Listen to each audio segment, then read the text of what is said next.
నమస్కారం సార్. నమస్తే అండి. సార్ ప్రముఖ దర్శకులు, అలాగే నటులు కూడా భాగ్యరాజ్ గారు ఆల్రెడీ ఆయన కింగ్ ఆఫ్ స్క్రీన్ ప్లేగా కూడా పేరు కూడా పొందారు. సో, అటువంటి ఆయన రీసెంట్‌గా చనిపోవడం జరిగింది. సో, ఈ నేపథ్యంలో అందరూ అభిమానులు గావచ్చు, వాళ్ళు గావచ్చు ఆయన సినిమాల గురించి, ఆయన స్క్రీన్ ప్లేలో ఉన్న మ్యాజిక్ గురించి సెర్చ్ చేయడం కూడా మొదలుపెట్టేసారు. ఒకసారి ఆయన బయోగ్రఫీ మీ మాటలో కూడా ఒకసారి చెప్పండి.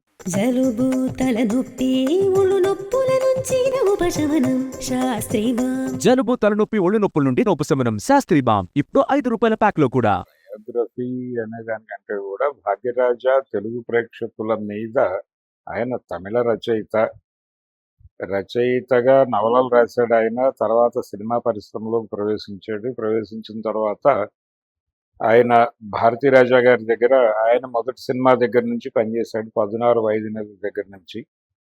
అందులో ఓ చిన్న క్యారెక్టర్లో కనిపిస్తాడు కూడా ఆయన. ఆ తర్వాత భారతీరాజా గారు డైరెక్ట్ చేసినటువంటి పుదియ వార్పుగల్ అనే సినిమాలో మొదటిసారిగా ఆయన హీరో క్యారెక్టర్ చేశాడు. నిజానికి ఆ క్యారెక్టర్ అంటే తెలుగులో రీమేక్ అయింది ఆ సినిమా. కొత్త జీవితాలు అనే పేరుతో రీమేక్ అయింది. అందులో హరిప్రసాద్ గారు చేశాడు ఆ క్యారెక్టర్. తమిళ్లో ఆయన చేసిన క్యారెక్టర్. హరిప్రసాద్ చిరంజీవి గారి రూమ్మేట్.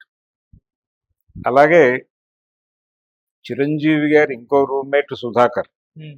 సుధాకర్ని హీరోగా చేసినటువంటి మొదటి సినిమా భారతీరాజా గారి కిలక్ పోగుం రైలు.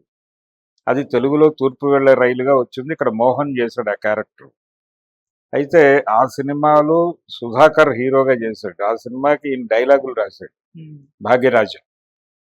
అలా చిరంజీవి గారి రూమ్మేట్స్ ఇద్దరితోనూ వీళ్ళకి ట్రావెల్ ఉంది. ఆ సినిమాల తర్వాత ఆయన పుదియ వార్పుగల్ చేసిన తర్వాత నెమ్మదిగా తను యాక్ట్ చేస్తూ తనే డైరెక్ట్ చేసుకుంటూ సినిమాలు తీయాలి అనేటువంటి ఒక ఆలోచనకి వెళ్ళాడు. వెళ్ళిన తరువాత ఆయన ప్రయాణం దర్శకుడిగా మొదలైన తర్వాత ఆయన తీసినటువంటి ప్రతి తమిళ సినిమాని అక్కడ ప్రేక్షకులు ఆదరించారు. అంటే ప్రేక్షకుల్ని ఎలా పట్టుకోవాలో ఆయనకు తెలుసు. ఆయన భారతీరాజా గారి లాగా రెబల్ కాదు, కానీ రెబలియన్ సబ్జెక్ట్ తీసుకుని దాన్ని ఒక ట్రెడిషనల్ వేలో కంక్లూడ్ చేస్తాడు. ఇది భాగ్యరాజా గారి ఫార్ములా. అందుకని ఆయన చేసిన ప్రతి సినిమాలోనూ అది కనిపిస్తుంది. ఉదాహరణకి రాధా కళ్యాణం అని తెలుగులో వచ్చిన సినిమా, అది తమిళ్ మాతృక భాగ్యరాజా గారి సినిమానే. ఆ సినిమా ఎలా కంక్లూడ్ చేస్తాడంటే, ఒక ఇంట్లో అద్దెకు దిగినటువంటి ఒక తమిళ మ్యూజిక్ డైరెక్టర్ హైదరాబాద్లో తెలుగు సినిమా ఇక్కడికి వచ్చేసిన తర్వాత ఇక్కడ తన అదృష్టాన్ని పరీక్షించుకోవడం కోసం పాల్ఘాట్ మాధవన్ అనే క్యారెక్టర్ ఇక్కడికి వచ్చి ఒక ఇంట్లో అద్దెకు దిగి రోజు వెళ్ళి ప్రొడ్యూసర్లని ఫిలిం నగర్ చుట్టూ కలుస్తూ ఉంటాడు. అతనితో ఆ హౌస్ ఓనర్ మనవరాలికి ప్రేమ. అయితే ఈ ప్రేమ నచ్చని ఆ తాతగారు ఆ అమ్మాయికి వేరే సంబంధం చూసి పెళ్లి చేసేస్తాడు. పెళ్లి చేసిన తర్వాత ఆ భర్తకి తెలుస్తుంది ఈ అమ్మాయి వేరే వాళ్ళని ప్రేమించింది, కాదని పెద్దవాళ్ళు నాకు ఇచ్చి పెళ్లి చేశారు అని. అతనికి రెండో పెళ్లి. మొదటి భార్య చనిపోతే అమ్మాయిని చేసుకుంటాడు. అరే అనవసరంగా తప్పు చేశానే, ఆ అబ్బాయికి అప్పచెప్పేస్తే సరిపోతుంది ఈ అమ్మాయిని అనుకుని అతని కోసం వెతికిస్తాడు. అతన్ని తీసుకొచ్చి మీరిద్దరూ వెళ్ళిపోండి అని చెప్తాడు. అప్పుడు ఈ పాల్ఘాట్ మాధవన్ ఆ అమ్మాయి అంతకుముందు ఆ తాళితో లేదు, ఆ తాళి తీసేసి రమ్మనండి నేను తీసుకెళ్తాను అంటాడు. ఆ తాళి తీయటానికి ఆ అమ్మాయి చాలా భయపడుతుంది. భయపడిన తర్వాత ఈ క్యారెక్టర్తో డైలాగ్ చెప్పిస్తాడు ఆయన. దాని తెలుగు అనువాదం ముళ్ళపూడి వెంకటరమణ గారు.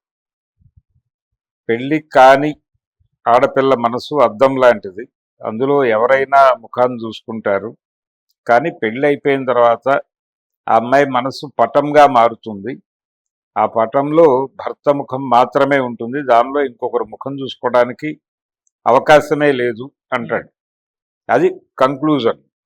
అలా ఎక్కడ మొదలుపెట్టినా ఒక గంగలోకి తీసుకెళ్తాడు ఆయన. ఒక పవిత్ర గంగా ప్రవేశం చేయిస్తాడు ఆ కథని. అది ఆ పద్ధతి ద్వారా ఆయన ఆడియన్స్ని పట్టుకునేవాడు. అలాగే అమ్మాయిలు ప్రేమించండి అని ఒక సినిమా తీశాడు ఆయన. అది తెలుగులో 70 వచ్చింది సినిమా. భాగ్యరాజ గారు యాక్ట్ చేశాడు. అందులో ఆయనకి 5-6 చెల్లెళ్ళు ఉంటారు, అన్నయ్య ఈయన. ఆ చెల్లెళ్ళని సినిమాకి తీసుకెళ్తాడు. తీసుకెళ్ళిన తర్వాత ఆ సినిమాలో శృంగార సన్నివేశాలు వచ్చినప్పుడు చెల్లెళ్ళు చూడకూడదని ఇంత చిల్లర పట్టుకెళ్ళి అది కిందేస్తూ ఉంటాడు. వీళ్ళు వంగి చిల్లర తీస్తూ ఉంటారు. ఆ సీన్ వెళ్ళిపోయాక మళ్ళీ లేపుతూ ఉంటాడు. ఇలాంటి సీన్స్ బాగా ఆర్గనైజ్ చేయగలడు ఆయన. ఆ ట్రెడిషనల్ వేతో అంటే ఒక రెబెల్ ఐడియాలజీని నెమ్మదిగా ఒక సాంప్రదాయ పద్ధతిలోకి తీసుకెళ్ళి ఎండ్ చేయటం అనేది ప్రతి సినిమాలోనూ ఉంటుంది. ఆయన ప్రతి సినిమాలో అదే ఫార్ములా. అలా నడిచినటువంటి ప్రయాణం అయింది. ఆ ప్రయాణంలో భాగంగానే ఆయన చేసినటువంటి తమిళ సినిమాలు అన్నీ దాదాపు తెలుగులో రీమేక్ అయినాయి. ఆ రీమేక్ అయిన ప్రతి సినిమాలోనూ చంద్రమోహనే హీరో. ఆయన మౌనగీతం అనే సినిమా తమిళ్లో తీస్తే దాన్ని తెలుగులో రాఘవేంద్రరావు గారు సత్యభామ అని రీమేక్ చేశాడు. ఆ సత్యభామలో చంద్రమోహన్, జయసుధ హీరోయిన్స్. ప్రణయ్ గీతం అనే సినిమా భాగ్యరాజ కథే, ఇక్కడ చంద్రమోహన్తో తీశారు. ఆ తర్వాత ప్రియా అనే సినిమా, అది రాయపరాజు గారి ప్రొడ్యూసర్. రాయపరాజు అంటే ఎంఎస్ రాజు గారి ఫాదర్. ఆయన ప్రొడ్యూసర్ ఆ సినిమాకి. ఆ సినిమాలు అది భాగ్యరాజ తమిళ సినిమా రీమేకే. దాంట్లో కూడా భాగ్యరాజ క్యారెక్టర్ ఇక్కడ చంద్రమోహనే చేశాడు. ఆ రెండో క్యారెక్టర్ చిరంజీవి చేశాడు. అలా రాధా కళ్యాణంలో మళ్ళీ చంద్రమోహనే. 3 ముళ్ళు సినిమాలో చంద్రమోహనే హీరో. జంజాల్ గారు డైరెక్టర్. అది కూడా సారథి వాళ్ళ సినిమా. సారథి వాళ్ళే ఎక్కువ భాగ్యరాజ సినిమాలు రీమేక్ చేసింది వాళ్ళే. పెళ్లి చూపులు అనే సినిమా కూడా చంద్రమోహన్ హీరో, భాగ్యరాజ కథే.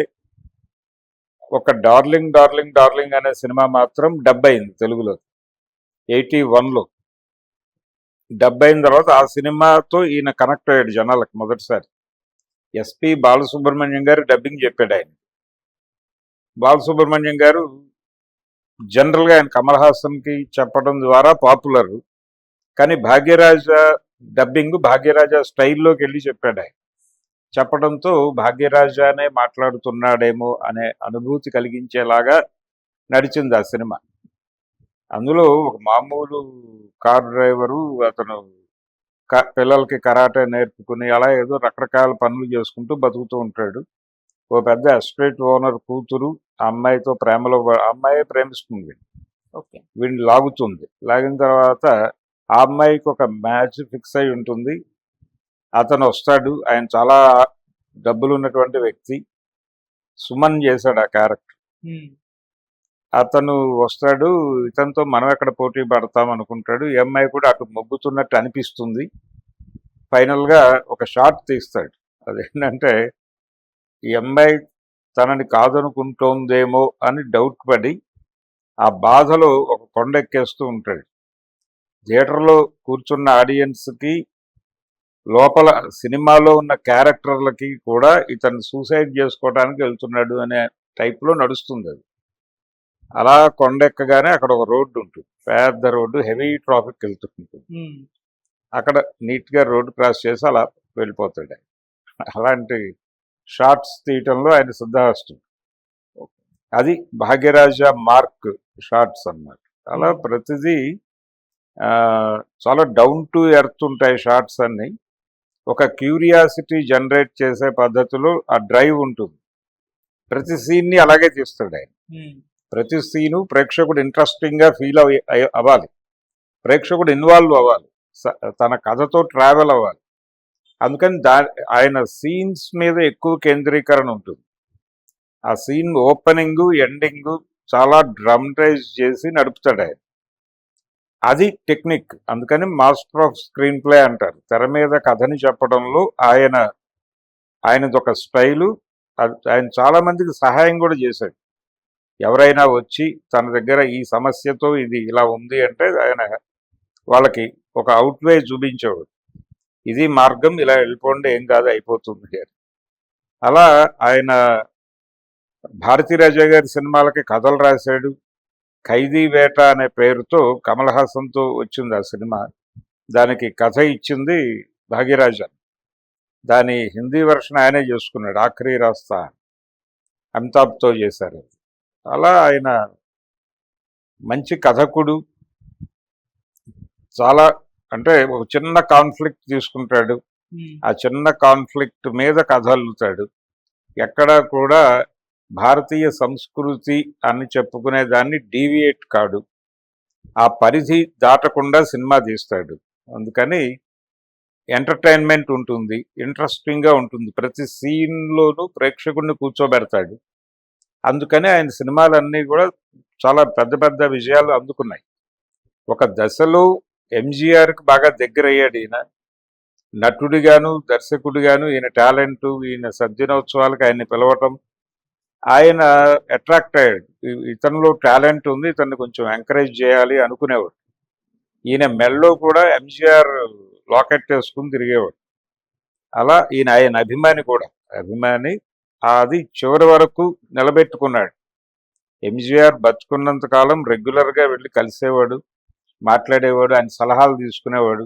ఆయన కూడా దర్శకుడు, నటుడు కాబట్టి ఆయన సలహాలు తీసుకునేవాడు. అలా ఒక అందరితోనూ, సీనియర్లతోనూ, ప్రతి ఒక్కరితోనూ ఒక అనుబంధం ఉండేది భాగ్యరాజకి. కాంట్రవర్షియల్ కాదు ఆయన, అందరితోనూ కలివిడిగా ఉండేవాడు. అలాంటి నటుడు, దర్శకుడు. తెలుగు ప్రేక్షకుల మీద ఆయన ప్రభావం చాలా ఉంది. అంటే ఆయన లుక్స్ కొంచెం విచిత్రంగా ఉండేది. అంటే ఒక డిప్రెషన్లోకి వెడుతూ ఇక పరిస్థితిని మనం కంట్రోల్ కోల్పోతున్నాము ఈ కండిషన్స్ మీద అన్నప్పుడు ఆయన ఇచ్చే ఎక్స్ప్రెషను చాలా పాపులర్. అలాంటి తన తన మార్క్, భాగ్యరాజ మార్క్ ఎక్స్ప్రెషన్స్తో ఆయన తెలుగు ఆడియన్స్ కనెక్ట్ అయ్యాడు. అది చంద్రమోహన్ బ్యాలెన్స్ చేసేవాడు బాగా. అందుకని భాగ్యరాజ చేసిన ప్రతి తమిళ సినిమా ఈయనకే వచ్చేది. డైరెక్టర్ ఎవరైనా కావచ్చు, బాపు గారు తీసిన రాధా కళ్యాణం, జంధ్యాల గారు తీసినటువంటి మూడు ముళ్ళు, ఆ మూడు ముళ్ళు సినిమా వద్దంటే పెళ్ళి అని మళ్ళీ డబ్ చేసి రిలీజ్ చేశారు. దాన్ని కూడా చూశారు జనాలు ఇంట్రెస్టింగ్గా. కాకపోతే రీమేక్ అంటే ఒరిజినల్ కంటే బాగా తీసిన రీమేక్ మూడు ముళ్ళు. ఆయన తీసినటువంటి వద్దంటే పెళ్లితో పోలిస్తే మూడు ముళ్ళే బెటర్గా ఉంటుంది. అంటే జంధ్యాల గారు కొంచెం దాని స్థాయిని పెంచాడు. అలా భాగ్యరాజ ప్రభావం ఈవి సత్యనారాయణ గారి మీద ఉండేది. ఆయన డ్రైవ్ చేసిన పద్ధతిలో సీన్స్ ఈయన కూడా రాసుకునేవాడు. భాగ్యరాజ ప్రభావం అలా అందరి మీద ఆయన ఎంతో ప్రభావం వేసినటువంటి నట, దర్శక, రచయిత. ఆయన ఆ రోజుల్లో అంటే ఈ డార్లింగ్ డార్లింగ్ డార్లింగ్ సినిమా టైంలో, ఆ సినిమాలో హీరోయిన్ పూర్ణిమ భాగ్యరాజు, ఇప్పుడు ఆయన భార్య. తను అప్పటికింకా వాళ్ళకి మ్యారేజ్ కాలేదు. అంతకు ముందు ఆయన అసిస్టెంట్ డైరెక్టర్గా ఉన్న రోజుల్లో నటిగా అదృష్టాన్ని పరీక్షించుకుంటున్నటువంటి ప్రవీణ అనేటువంటి గుంటూరు జిల్లాకి చెందిన అమ్మాయిని పెళ్లి చేసుకున్నాడు ఆయన. చేసుకున్న తర్వాత ఈ డార్లింగ్ డార్లింగ్ డార్లింగ్ అయిపోయిన తర్వాత ఆ టైంలోనే ఆ అమ్మాయికి జాండీస్ అటాక్ అయింది. దాన్ని ఇన్ టైంలో గుర్తించలేదు. ఆవిడ ఏవేవో కన్జ్యూమ్ చేశారు, తినకూడని పదార్థాలన్నీ తిన్నారు. అది కొంచెం వికటించింది. వీళ్ళు గుర్తించేసరికి హాస్పిటల్కి తీసుకెళ్లారు, కానీ ఆవిడ కన్ను మూశారు. ఆ టైంలో చిన్న డిప్రెషన్. ఆ తర్వాత ఈ సినిమా సందర్భంగా మళ్ళీ పూర్ణిమతో కనెక్ట్ అయ్యాడు. ఈ పూర్ణిమ అంతకుముందు చిరంజీవి గారితో మంత్రి గారి వియ్యంకుడు సినిమాలో నటించింది. ఆ సినిమాలో హీరో ఈయన పేరు. ఆ తర్వాత తను పూర్ణిమ భాగ్యరాజుగా మారింది. డార్లింగ్ డార్లింగ్ డార్లింగ్ తర్వాత పెళ్లి చేసుకున్నారు వాళ్ళు. ఆవిడ తర్వాత సినిమాలకి గుడ్ బై చెప్పింది. అలా సినిమా ఇండస్ట్రీలోనే తన అదృష్టాన్ని వెతుక్కున్నాడు. మధ్యలో ఆయన భాగ్య అనే పేరుతో ఒక పత్రిక నడిపాడు. ఏదేమైనా ఆయన సాహిత్య జీవి, రైటరు. బేసికల్గా ఆయన ఎవరితోనైనా అదే చెప్పుకునేవాడు, నేను ప్రధానంగా రచయితని, ఆ తర్వాతే నటుడిని, ఆ తర్వాతే దర్శకుడిని. కాబట్టి అదే ధోరణిలో ఉండేవాడు. అలాంటి ప్రత్యేకత ఉన్నటువంటి, అన్ని విభాగాల మీద, అన్ని శాఖల మీద పట్టున్నటువంటి దర్శకుడు, కథకుడు, రచయిత. ఇన్ని చెప్పుకోవాలంటే తెలుగు ఇండస్ట్రీకి సంబంధించి దాసరి గారు ఒకటే కనిపిస్తాడు. దాసరి గారిలో అది ఉండేది. అలాగే భారతీరాజా గారు కూడా కొన్ని సినిమాల్లో ఆయన లీడ్ రోల్ చేశాడు, హీరో క్యారెక్టర్ చేశాడు. తెలుగులో దాసరి గారు చేసినటువంటి అద్దాల మేడ సినిమా ఒరిజినల్ వెర్షన్ తమిళ్లో ఆయనే భారతీరాజా గారు యాక్ట్ చేశాడు అందులో హీరో క్యారెక్టర్. అలా అక్కడ నుంచి ఈయన అందిపుచ్చుకున్నాడు, దాన్ని పుచ్చుకొని తన కథలతో తనే సినిమా తీసుకుని ఒక ప్రొడ్యూసర్ని వెతుక్కుని ఈయనతో చేస్తున్న ప్రతి సినిమా ఆడటం వల్ల ప్రొడ్యూసర్లు కూడా పెద్దగా ఇబ్బంది పడేవారు. ఈయన పిలిస్తే వెంటనే రెడీ అయిపోయి వచ్చేవాడు. అంతటి ఇమేజ్ సంపాదించుకున్నాడు. ఈవెన్ వెంకటేష్ గారు చేసినటువంటి అబ్బాయి గారి సినిమా కూడా భాగ్యరాజా గారి తమిళ సినిమా మాతృకే, దానికి కూడా అది హిందీలోకి వెళ్ళి తర్వాత తెలుగులోకి వచ్చింది. అంత అటు బాలీవుడ్ నుంచి టాలీవుడ్ వరకు అంతటి ప్రభావం వేసినటువంటి దర్శకుడు మరొకరు కనిపించరు. అందుకని భాగ్యరాజ్ చాలా ప్రత్యేకం తెలుగు వారికి సంబంధించినంత వరకు. ఆయన్ని బాగా తెలుగు వాళ్ళు రిసీవ్ చేసుకున్నారు, ఆదరించారు. ఆయన దాదాపు తెలుగువాడు అనేటువంటి పరిస్థితి ఉండేది. ప్రవీణ్ గారు గుంటూరు అవటం వలన కూడా కొంత తెలుగింటి అల్లుళ్ళలాగా చూసేవాళ్ళు ఆయన ఆ రోజు.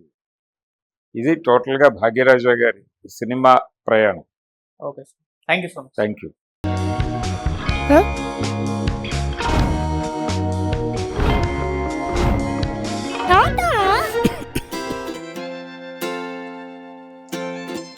జలుబు, తలనొప్పి, నడుము నొప్పి, మోకాళ్ల నొప్పులు లాంటి లక్షణాల నుండి ఉపశమనానికి Shastri balm, trusted by millions since 1992.